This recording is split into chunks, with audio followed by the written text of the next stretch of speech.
Je suis heureuse de vous rencontrer à nouveau ce soir. L'autre jour, je vous ai parlé d'engagement citoyen et de respect. Aujourd'hui, avant de vous présenter les grandes lignes de notre programme, je voudrais vous parler autrement. Ma démarche, comme je vous l'ai expliqué l'autre soir, est le fruit d'une réflexion sur la démocratie et le choix. En 6 ans d'engagement associatif, j'ai eu l'opportunité de recueillir les doléances et les griefs de mes concitoyens. J'ai touché du doigt le mécontentement. Néanmoins, après l'expression de ce mécontentement, vient, selon moi, le temps de passer à l'action. C'est la raison et le sens de mon action, devenir acteur de ma commune.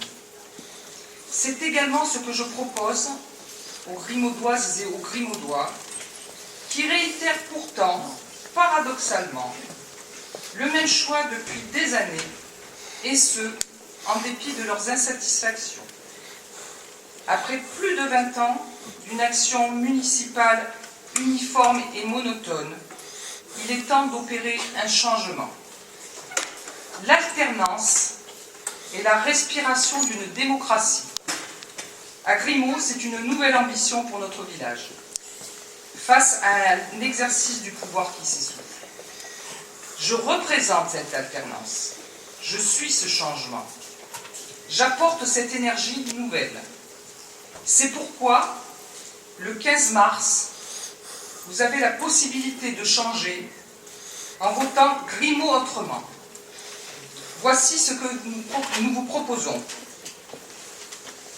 Notre programme par thème. La sécurité, la transparence de la vie publique, l'urbanisme, l'environnement, la gestion des risques, la solidarité et la gestion du handicap, la jeunesse et le sport, et enfin le tourisme, la culture et le patrimoine.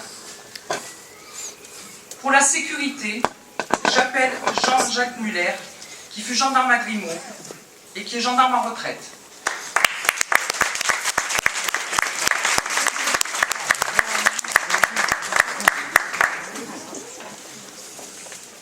Mesdames et messieurs, bonsoir.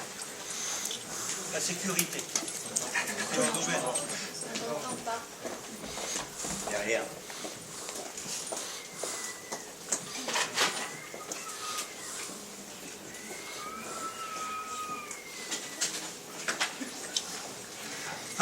Pardon. La sécurité. Autrefois, il y avait un personnage clé dans chaque commune. C'était le garde champêtre.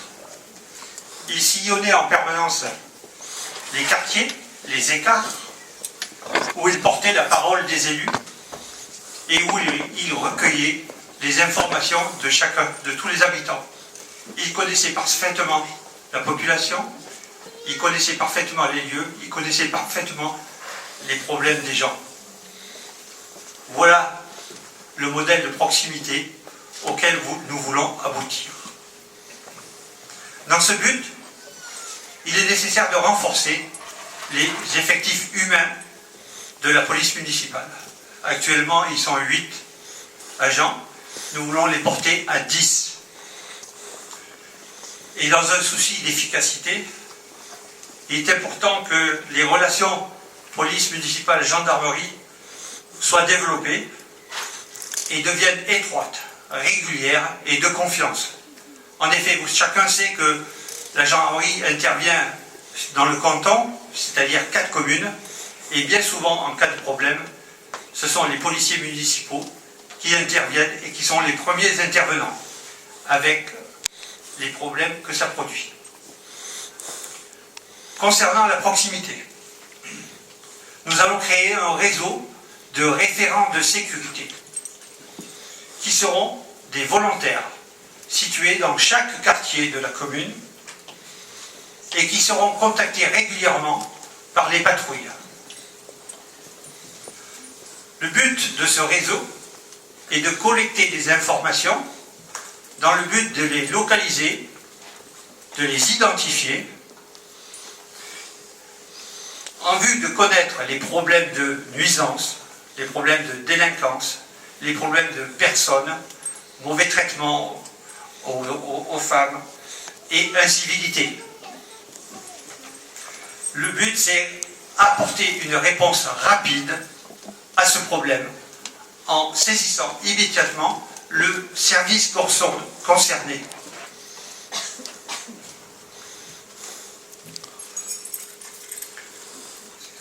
Excusez-moi. En retour, le référent qui nous aura signalé le problème sera informé de notre activité. En fait, faire ce que l'on dit, dire ce que l'on fait. En parallèle, on va développer un site internet dédié à la police municipale. Ce site internet sera accessible à tous. Et tout le monde sera informé en temps réel des actes de malveillance en cours, des précautions à prendre et de tout ce qui touche la vie commune. Sans oublier le littoral. Nous allons mettre en place des patrouilles nautiques afin d'utiliser efficacement le bateau appartenant déjà à la mairie, équipé par un agent de police municipale et un agent saisonnier, afin de faire respecter les pouvoirs du maire en matière de police dans la bande littorale, c'est-à-dire les 300 mètres, et à l'entrée du port. Enfin, il faut améliorer le système de vidéoprotection pour garantir plus de sécurité aux habitants et dissuader les délinquants de venir sur les lieux. En conclusion, vous pouvez constater que nous voulons mettre en place un vrai travail de proximité dans le but de sécuriser la commune où chacun de nous sera acteur. Je vous remercie.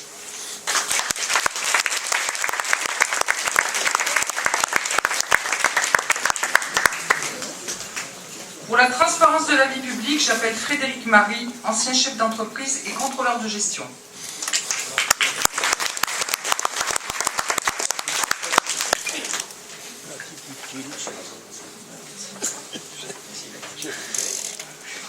Mesdames et messieurs, bonsoir.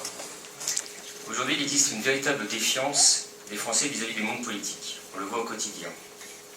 Désormais, beaucoup de Français se détournent de la politique, notamment pour cette raison. Il nous est donc apparu essentiel de consacrer un volet de notre programme à ces préoccupations bien légitimes en adhérant à la charte éthique de l'association Anticorps. Je travaille également pour cette association. Cette charte comprend 30 propositions pour rendre les communes plus éthiques. Parmi celles-ci, nous présentons des propositions qui nous paraissent les plus pertinentes. Comment améliorer l'éthique en politique? Il est important d'éviter toute situation où les décideurs seraient intéressés par la décision. Autrement dit, un conflit d'intérêts direct ou indirect. Ainsi, nous mettrons en place des mécanismes de détection des conflits d'intérêts afin d'indiquer avant chaque séance plénière le nom des élus qui devront se déporter.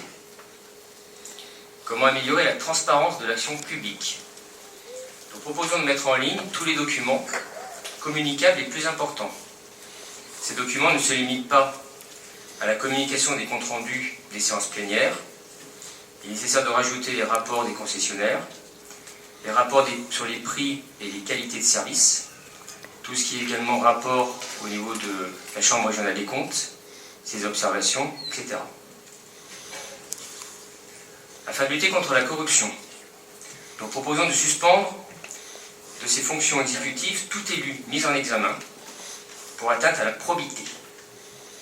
On rappellera que la probité est une qualité morale de droiture, de bonne foi et d'honnêteté, qui se manifeste par l'observation rigoureuse des règles morales et des principes de justice. Comment améliorer la reconnaissance des élus minoritaires? Nous proposons de permettre aux élus minoritaires d'exercer leur droit à la formation, à l'information et à l'expression. Dernièrement, à la lecture des petits communiqués, des grands tout petits, indiqués André Maubag, nous avons bien compris que l'expression des minoritaires n'était pas étendue et l'information pas toujours disponible. Alors, les opposants, même minoritaires, ont un regard critique, toujours intéressant à prendre en compte. Nous proposons de réserver un poste d'adjoint à un élu minoritaire. Dans le cadre de la participation des citoyens aux décisions locales, nous proposons d'associer la population aux décisions par le biais de consultations et de référendums locaux. Les consultations ne se limiteront pas à des enquêtes d'utilité publique obligatoires dans certains cas, comme ce fut le cas dernièrement, on a pu le voir pour le changement du DPM sur les plages de Grimaud, le fameux trait de côte, pour la gestion du cours d'eau de la Garde, ou plus récemment encore pour la modification du PLU. Pour faciliter le contrôle de l'action municipale, nous proposons d'encourager la formation des conseillers municipaux, de créer une commission de suivi des contrats de la commande publique, qui examinera notamment leurs avenants et leurs contentieux, de créer une commission de surveillance des dépenses liées à la communication, aux voyages, aux frais de réception, aux frais de bouche et aux invitations. Il ne doit pas y avoir d'organisation sans contrôle interne. Le retour de la confiance de nos concitoyens envers notre système politique doit d'abord passer par les engagements indiqués dans cette charte. Nous nous engageons à les respecter et à être contrôlés. Je vous remercie pour votre écoute et je vous souhaite une excellente soirée.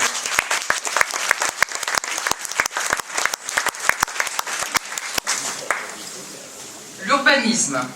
Alors, avant toute chose, moi je ne résiste pas à la tentation de vous commenter cette photo.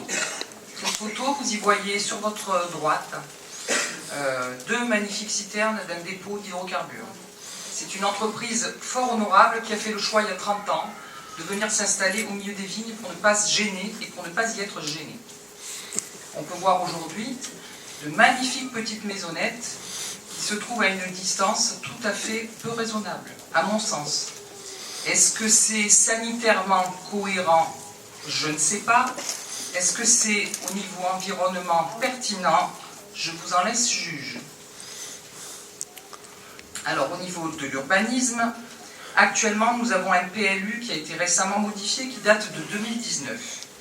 Dans ce PLU, on trouve un projet d'aménagement de développement durable, donc on est toujours sur de l'environnement, et qui prévoit des mesures phares, dont deux particulièrement importantes.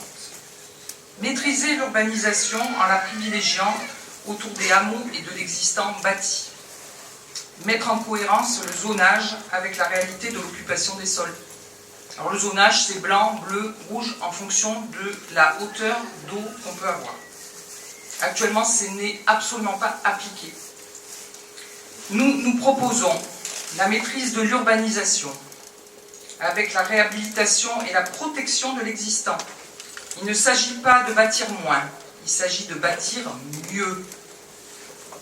Il faut préserver les zones humides et protégées. Il y a des espèces animales et végétales. Il ne faut pas les détruire. Même si le zonage est réglementaire, il faut veiller à ne pas mettre en péril et à aggraver l'existant. Il faut privilégier les projets ayant un impact environnemental positif, créer des écoquartiers, construire à faible empreinte carbone et à énergie passive. Pour compenser l'imperméabilisation des sols, il faut végétaliser, lutter contre la pollution, l'érosion des terrains et les inondations. Pour l'environnement, j'appelle Virginie Serra, attachée de direction dans une entreprise de travaux publics.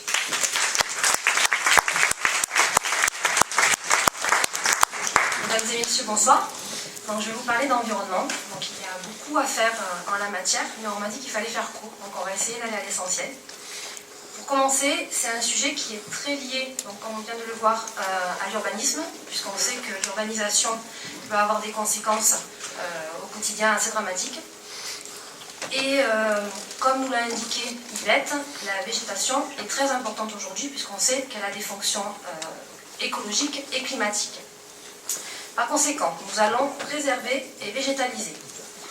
Préserver nos espaces verts, nos massifs forestiers, mais surtout végétaliser.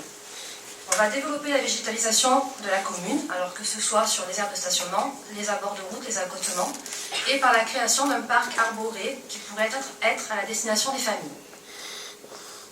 En parallèle, nous devons également préserver la biodiversité. Donc pour ce faire, nous souhaitons mener des actions qui se feraient sous forme d'installation de nichoirs dans l'enceinte du château pour accueillir des petites espèces d'oiseaux. Et dans un deuxième temps, on pourrait envisager la disposition de ruches. Parce qu'on sait aujourd'hui que les abeilles disparaissent de manière considérable et on en a pourtant besoin pour toute vie. Donc on pourrait faire cela en partenariat avec des apiculteurs et ça pourrait aussi avoir une visée pédagogique auprès des scolaires. Notre territoire comprend également une façade maritime qui est assez importante. Donc on doit continuer à préserver nos plages de l'érosion et la biodiversité marine. Second point, concernant l'agriculture et le maraîchage. Donc on sait aujourd'hui que sur la commune, l'agriculture ne représente que 3,3% de l'économie et c'est très peu. Par conséquent, nous souhaitons poursuivre et développer la remise en culture des terres qui sont en friche, notamment dans la plaine. Alors par le biais de partenariats ou d'aides, et nous favoriserons le développement de vergers, la viticulture ou le maraîchage. Nous donnerons une priorité à la conversion en bio ou en raisonné, puisque nous avons une forte demande en la matière.